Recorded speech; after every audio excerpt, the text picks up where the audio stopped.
Hello, and welcome to Virtual PCT, brought to you by the Pullman Civic Theater.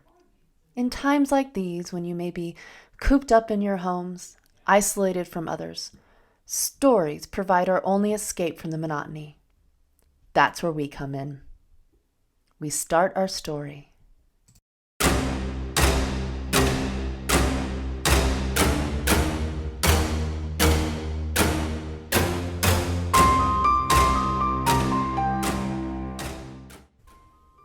A warm and cozy country kitchen in Clover Hollow, just after a sunset and a large homemade meal. The scent of fresh-baked biscuits still lingers in the air. Dishes clank as Seth clears the table while Ray puts her feet up on the table and takes a long sigh. A golden key hangs around Rye's neck, and she plays with it while she reminisces. Hard to believe, but this key is proof. Proof? Proof that we need to stay here and be farmers. No! It's proof that we were successful adventurers. Seth dumps the dishes into the sink and turns around, exasperated. Adventurers? Remember how terrifying that skeleton was?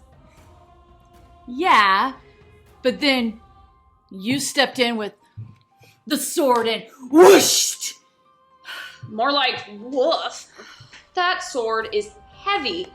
I am never picking up grandmother's sword again. It stays over the mantle where it belongs. Rye finally gets to her feet. Seth holds out a drying towel, expecting help with the dishes. However, Rye walks on by, eyes glittering, to the old stone fireplace, where a small fire pops along, happily. That sword? Have you ever wondered who grandmother was? I mean, before she settled in on this farm and raised Dad. I know I have. Countless times. I have too, and you know what I decided? I decided to be just like her. Like her? An adventurer? Kinda. The greatest adventurer of all time. Right here. Being a good farmer, helping to feed Clover Hollow, and eventually raise a family. Hopefully alongside of you, right? And speaking of alongside, come help me, lazy bones. But, Seth, we know, there's so much more out there. Yeah, so much more that can hurt us. Rye stops and looks at her sibling. Look, Seth, if you want to stay home and be a farmer and be boring, no one's stopping you. But I still want something more from life. I want to go on more adventures and see new things and meet new people and find out where this key leads. And you're still gonna get yourself killed. Hey, slow down, you missed a spot. It's just the two of us eating off of these plates, but there. Happy? Seth looks at Rye's plate and nods, begrudgingly. Now you're being like our grandmother, taking care of what was hers and what she and Dad left for us. All done. Now, why were you in such a rush? Oh, just going to head down to the tavern for a round or two. Tavern? It's your week to go up and do the milking. Oh, come on. The game wants to hear about the dungeon again, and the skeleton, and the sword, and... Seth wheels around and pulls the sword off the wall. She stumbles and nearly drops it, forgetting how heavy it is. This sword? This sword is nothing but trouble. And that key too. More trouble. You know, we need to follow grandmother's example. Sell the sword and the key, maybe melt them down. Whichever will give us the most treasure safely and get another milk cow or two. Another milk cow? Or add on to the chicken coop. You know what a good price our eggs fetch at market. Of course I do. But the sword? The key? You'll never get this key from me.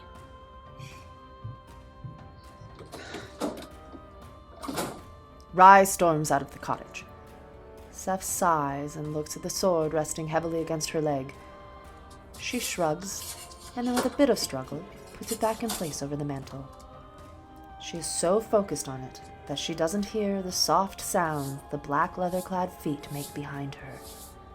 The tall stranger, clad in black leather and armor, stops, strikes a pose much like Seth, only her attention is on Seth, not the sword. You look just like her. Who are you? What are you doing here? Now, no need to panic. It's you! You're the one who filled Rye's head with the idea of being an adventurer. Did I? Or did I simply play off what was already there? You did it.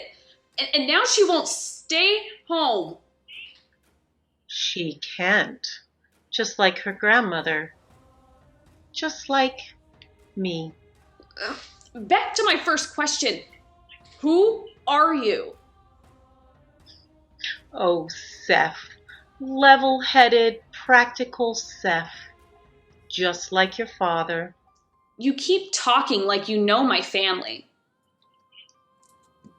Of course I do. I am your...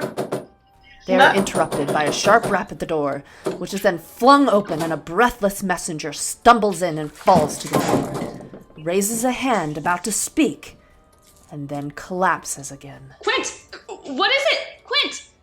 Did something happen to Rye?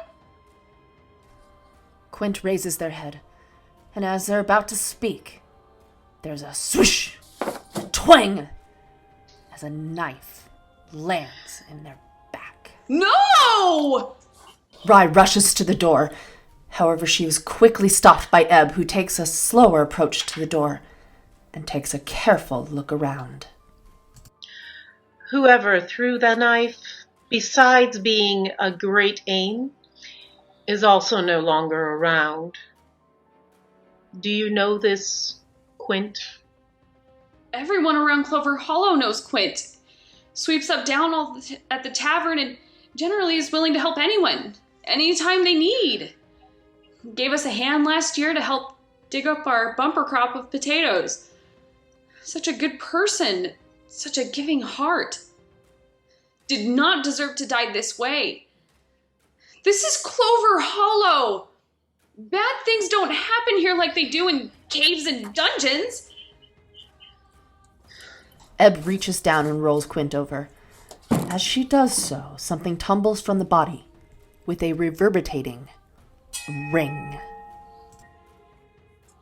I know that sound. Seth scoops the key up off the floor, angrily shaking it, then turns decisively towards the fireplace. This key has been nothing but trouble. We almost died in the cave where we found it.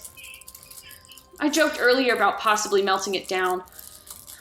Seems like a good idea to me now. Seth marches towards the fireplace and then hesitates with a dark realization. Wait. This key never left Rye's neck. If the key is here, then where's Rye?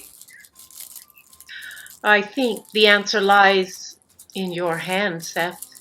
Keep the key close, and probably best if you take the sword down as well. You're going to need it before Rye comes home. But first, come, sit. There is much you need to know about your grandmother, your mother, all the women in your family. Let's start with me. As the two talk into the wee hours of the morning about family, Rye, and their plans, the fire continues to crackle softly, its light glinting off the sword hanging overhead, as well in the eyes of the two women, and in the eyes standing nearby, outside the cottage's door, watching and listening.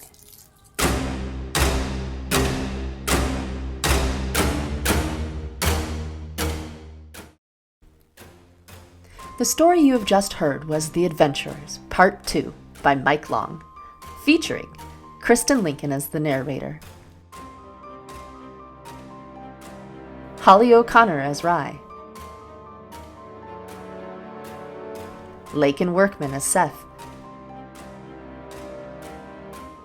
and DESIREE GOULD as Ebb. Special thanks to Mike Long, our Foley artist, who put together all the sounds, and KRISTIN Lincoln for editing the video. This story was a sequel to The Adventurers by Sam Updahl. If you missed the first part of our story of Rye and Seth, make sure to visit our YouTube channel or on our website to watch Part 1. I hope we were able to give you an interesting escape from your daily life. If you enjoyed this, please consider donating to PCT at www.pullmancivictheater.org. Thank you for joining Virtual PCT. Good night.